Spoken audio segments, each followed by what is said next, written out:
large poster of John Kilbride, and they had this album of photographs, and they said to me, will you just identify these pictures or photos, or tell us if you've seen them before? And I looked, and it was a moorland scene, and I couldn't say I hadn't, because I was standing on a rock, and I said yes. And then they turned over the page, and it was horrendous.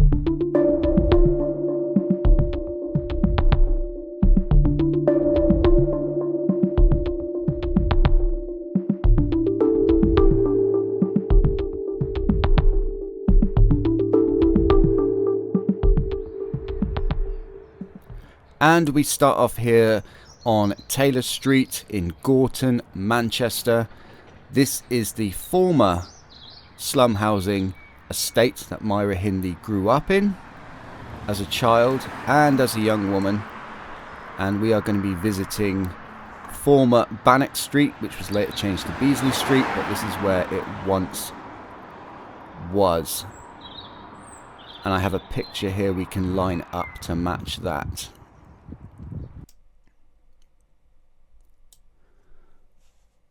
And that's what it looked like. And Myra's house was the first one, as far as I know, the first one in that street. And Bannock Street actually ran across both sides of Taylor Street. Taylor Street's always been there, it's an original road.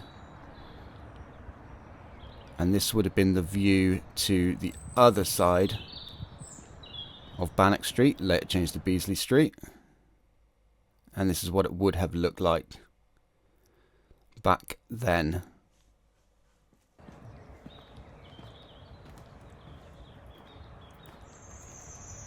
So currently walking down the other side of Bannock Street because I want to match up a picture that was taken of Myra Hindley. I don't know how this picture has ever survived all of this time, but obviously somebody had it somewhere and it somehow made it to the internet. So I'm going to try and match this up. Now, I didn't have the pictures with me at the time, so we're just going to have to do our best here and get this angle right here.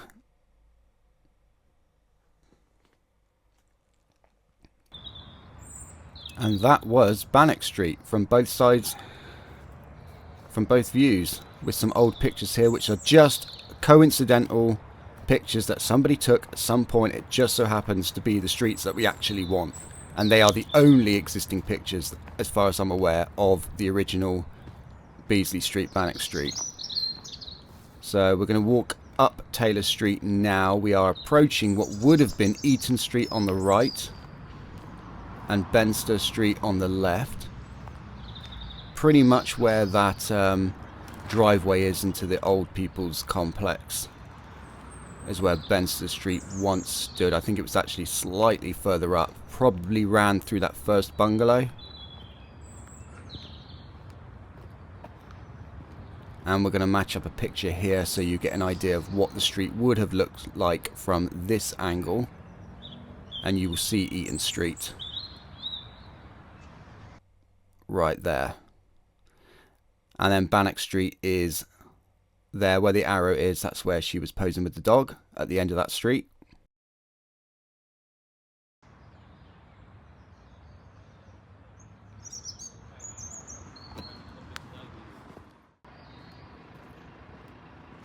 So we've just passed Benster Street, roughly where we are on the map. Now there is a dropped curb there. I don't believe that is anything original, that's something new. We're at the top of Taylor Street now, and we're going to walk towards where Pauline Reed's house was, which was Wiles Street, and we're going to head towards that now.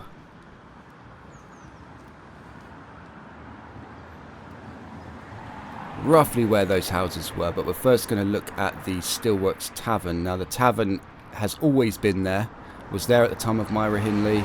She used to drink in that pub. She used to drink with her father in that pub. Probably and Brady drank with her in that pub. And we've got an old picture here we can match up. It looks pretty much identical to how it used to look.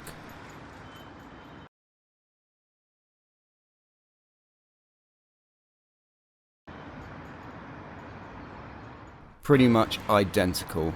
So we are stood roughly where Chambers Street would have been. So there would have been a street named Chambers Street that would have ran straight through the middle there. And Wiles Street was off of that street. So where we are now, we would be looking at the back of Pauline Reed's house.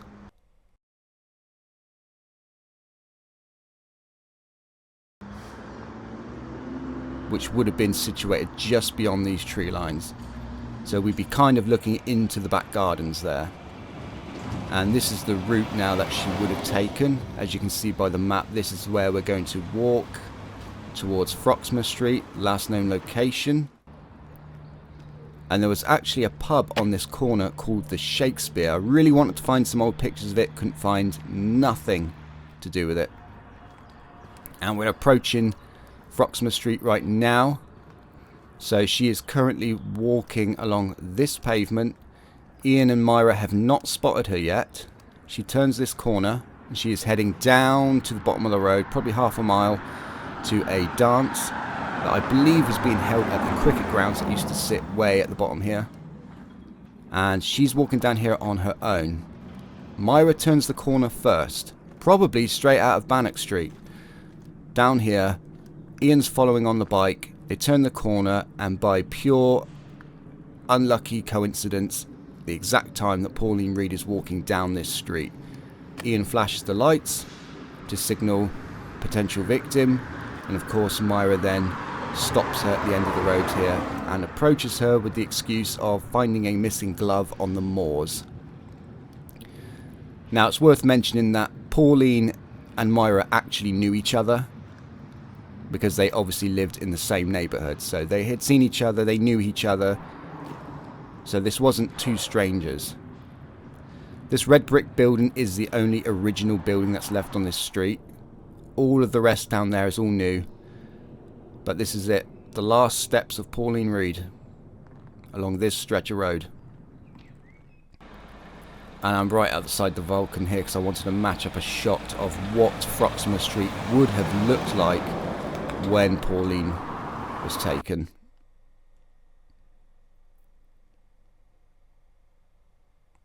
Lines up almost identical.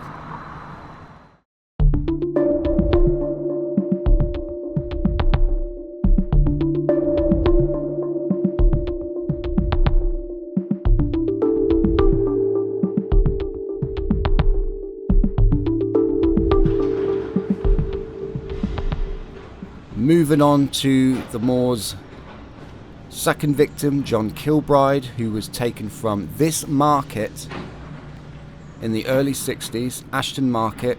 We're at Ashton under Line. Now, lucky for us, this hasn't really changed at all. It still looks almost identical, except one small problem.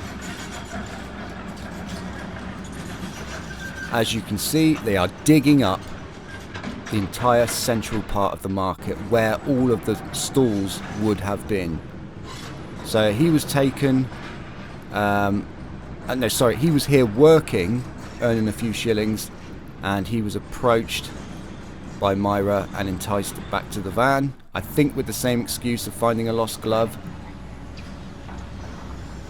But this is where he was working, so this whole area would have been covered in stalls, and has been a market ever since to this day.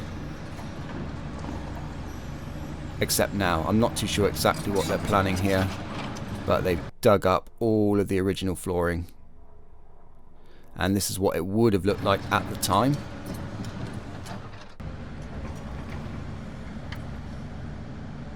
And these are the original market posts that have been grinded off. So we are currently walking through what would have been the stalls.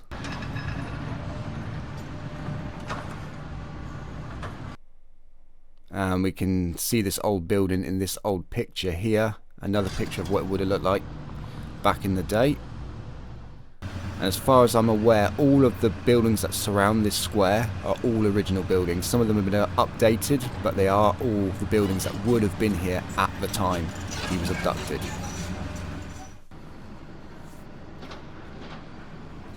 And I had to capture this because I thought this was kind of creepy, considering what had happened here. And then there's this statue right outside the market as well.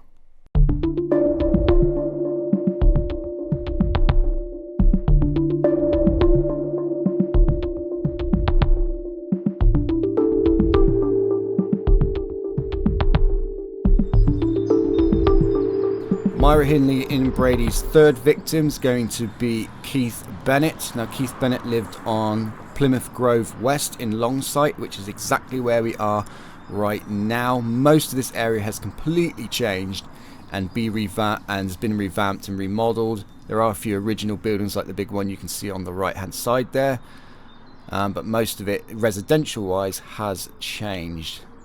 And we are now walking the final steps that Keith Bennett would have taken up Plymouth Grove West across Stockport Road to his grandma's house, which was literally the other side of Stockport Road, as you can see by the map here. Now, it's worth mentioning that Winnie, Keith's mother, actually watched him walk all the way up Plymouth Grove West, as we are doing in the video here, and only went inside when he crossed Stockport Road, because his grandma lived literally the first estate on the other side of Stockport Road. So she watched him all the way up. He crossed over Stockport Road and she thought, well, he's as good as safe now. He's as good as safe because he's there. Little did she know that just by chance, Myra Hindley and Ian Brady happened to be scouring that exact estate looking for their next victim. And I often think to myself, if Keith had done something and left 10 minutes later, or even left 10 minutes earlier, the chances of him being abducted probably wouldn't have happened.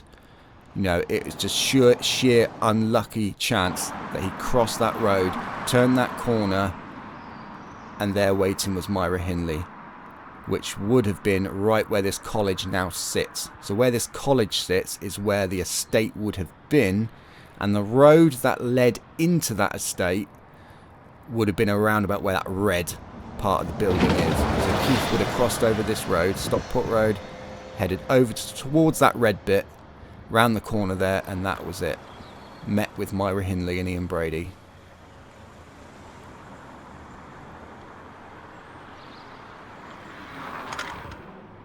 And this is it.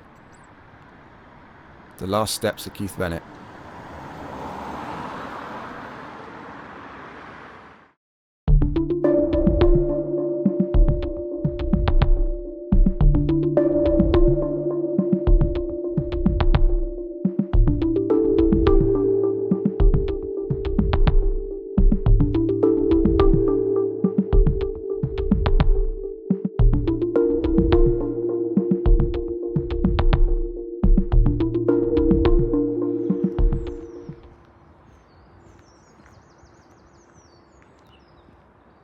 We are on Iron Street.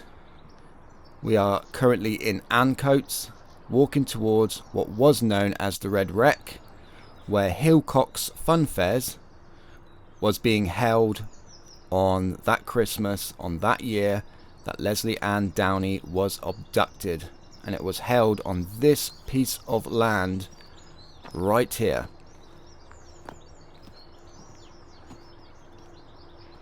This time Myra actually purposely dropped some shopping in front of Leslie Ann and then gave her the excuse of helping her carry it back to her house and back to the van, which would have been parked probably on Iron Street just behind us here. This is where it was. Interesting fact, Hillcock's Fun Fairs still operates to this day. But this was it.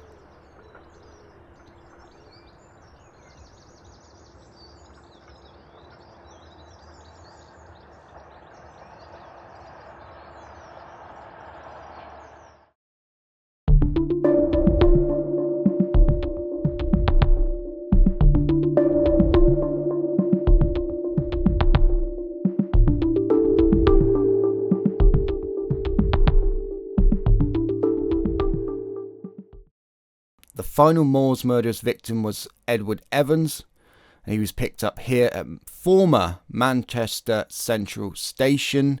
It is now a arena of sorts and an event centre, But luckily for us, it still exists, hasn't been flattened down in, you know, it still looks pretty original, and we will line up some shots here. As you can see, when it was still a train station, it still predominantly looks the same. And I've got an older picture here. And as you can see, we can still match that up. And lucky for us, we can actually go inside of the arena and see what it looks like now. And this is what it looks like today. It still has that original roof, and it has the original buildings on the side.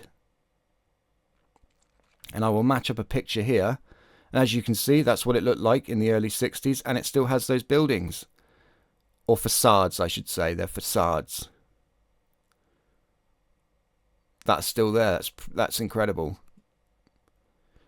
And we can actually move around the arena here, and I can go to the other side and match up another picture that I found of what it would have looked like back when Edward Evans was abducted by Ian Brady, enticed back to Wardlebrook Avenue.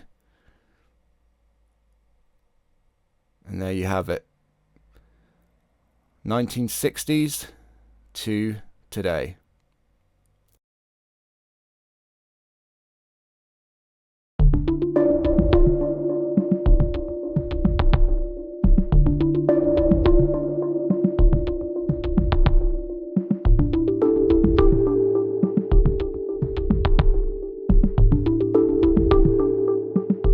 So we're looking at a top-down view, bird's eye view of Wardlebrook Avenue, where the house once stood.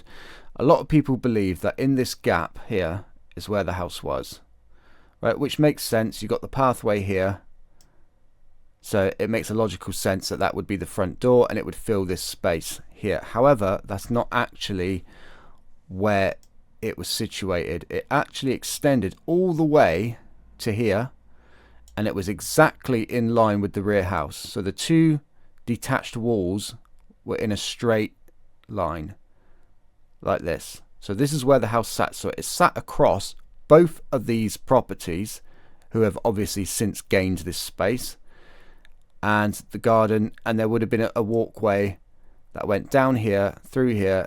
This is probably an original walkway, and it would have gone out onto the path back here. And it just so happens that I have a floor plan that we can look at that I've matched up, as you can see right here, and we'll just zoom it in like so.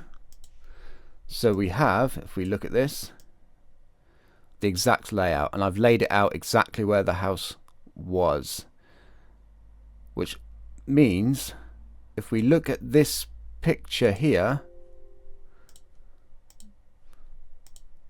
and this is a sketch of the downstairs, and this is the bed that Ian Brady was sleeping on. It's also a sofa bed that would have been, I suppose, once it's set up, it would have been positioned against the wall here, and that is where Edward Evans was actually killed. So if we go back to this picture and we just get rid of that, that would put the sofa bed approximately there.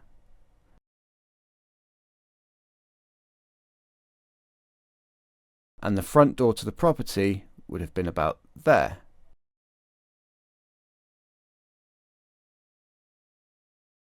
And then the rear door would have been somewhere about there.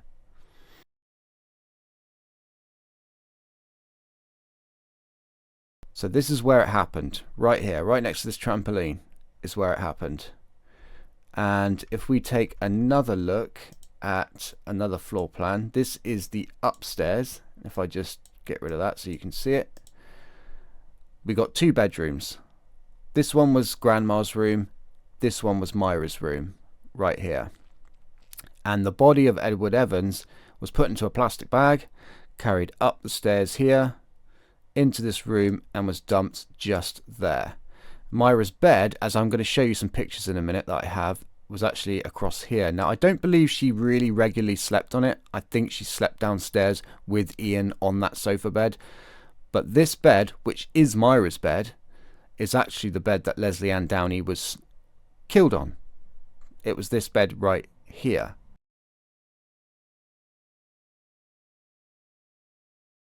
So that is the layout of the property. If we go back down to here and I change the opacity up here, we can have a look and actually see that's where it was, which means this wall that you see positioned down here has actually been moved.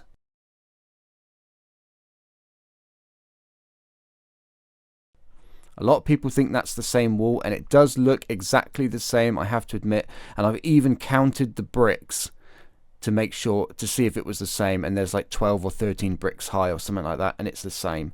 But the wall actually extended across here and up here to the property line there. And there's actually a picture of Myra crouched down just here with a dog and a little girl, which was a girl they used to know. It's not one of their victims, but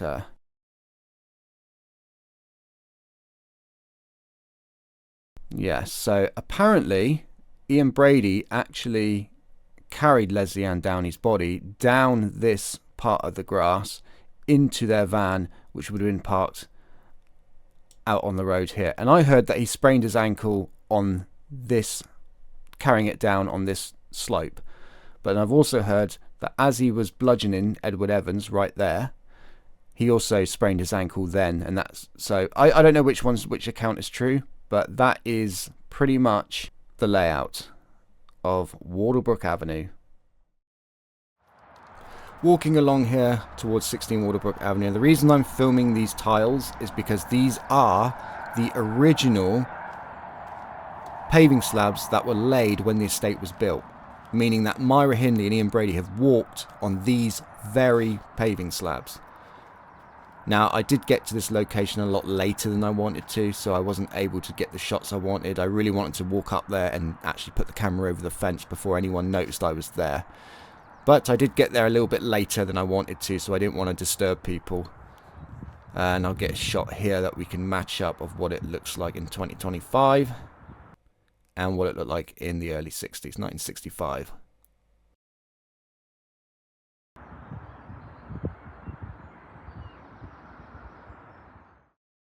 Just for reference, we're going to have a look at the tower block of flats that Maureen, Myra's sister, and her boyfriend, who later became her husband, David Smith, lived at. Now, I couldn't find any information as to actually where these tower blocks were placed, and there were 7 in total, but they were all in this area. But there is a clue, because I did manage to find out the names of those tower blocks, and it just so happens that they have named some of these roads after the tower blocks. So the block that they lived at was called Underwood Court, and as you can see by this road is called Underwood Road, which leads me to believe somewhere here, I would probably guess and say in this area where it says Lime Avenue, as that is new housing, right? And all the houses around it are kind of older housing. So if we just jump down onto the road here,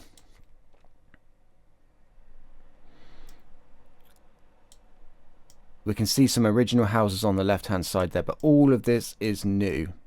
So if I had to guess, I would say that Underwood Court once stood on this ground. And just for reference, the night that Edward Evans was killed, as we know, if Underwood Court was situated somewhere on this plot of land here, that means David Smith in the morning, now they didn't own a car, so they would have ran down this road right here, crossed through this pathway and onto Hare Hill Road, which is right here, and we're going to just drop down here. This is the most logical direct route, so I'd imagine they come running down through here. So the court would have been right at the back there.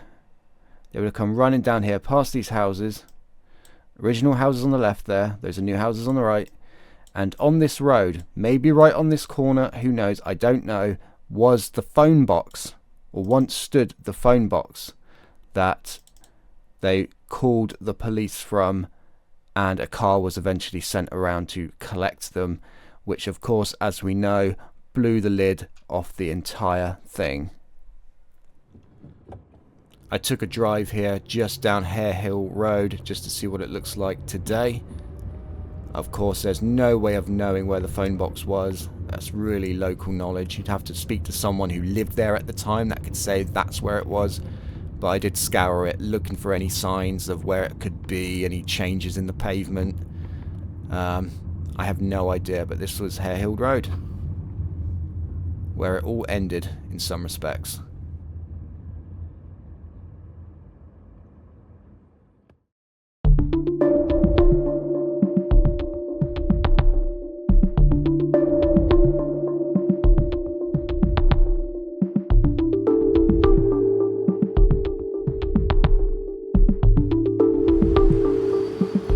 Water Street, Hyde Town Centre. This is Hyde former police station. It's only a small police station, but it is joined to several other buildings. But this was the police station side of it. And this has some significance because this is the station that they were taken to upon arrest. And more importantly, this was the police station 1913.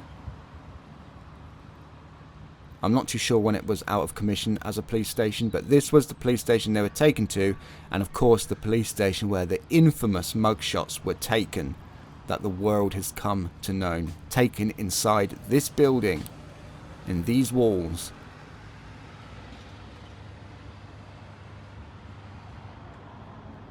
And potentially inside this cell.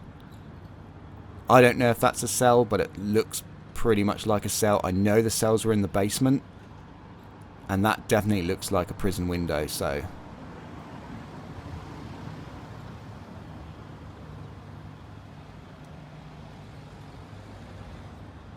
and I'm not too sure how old this door is, but I think it would be safe to assume that this is where vehicles would have driven in, where they would have driven in and dropped them off here before entering a back door somewhere. I would imagine back then the doors were probably wooden. Tried to get another shot here, but it wouldn't focus. So the police station is on the right hand side there, just beyond that small wall. And this part is not the police station, so the police station really is just this square, as you can see there. And this picture is the oldest picture I could find. It was taken in the 80s, but it is the oldest picture I can find. And it just so happens that the library on the other side, which is joint to the police station, was open. So I tried to get a little bit of filming here of this courtyard. And so that would be the police station there, that rear wall. I'm not too sure what it is now, but as you can see, there's steps there on the left that go down to the A basement. So who knows? And it just so happens that on the front of the library, they have the old police light. And that really is where the story ends, guys. So I hope you enjoyed this video. Hope you enjoyed looking at the locations with some pictures of what they looked like then and what they look like now. Lots more locations to come up in this series. So be sure to subscribe, like the video, and leave your comments below, especially if you have any new information.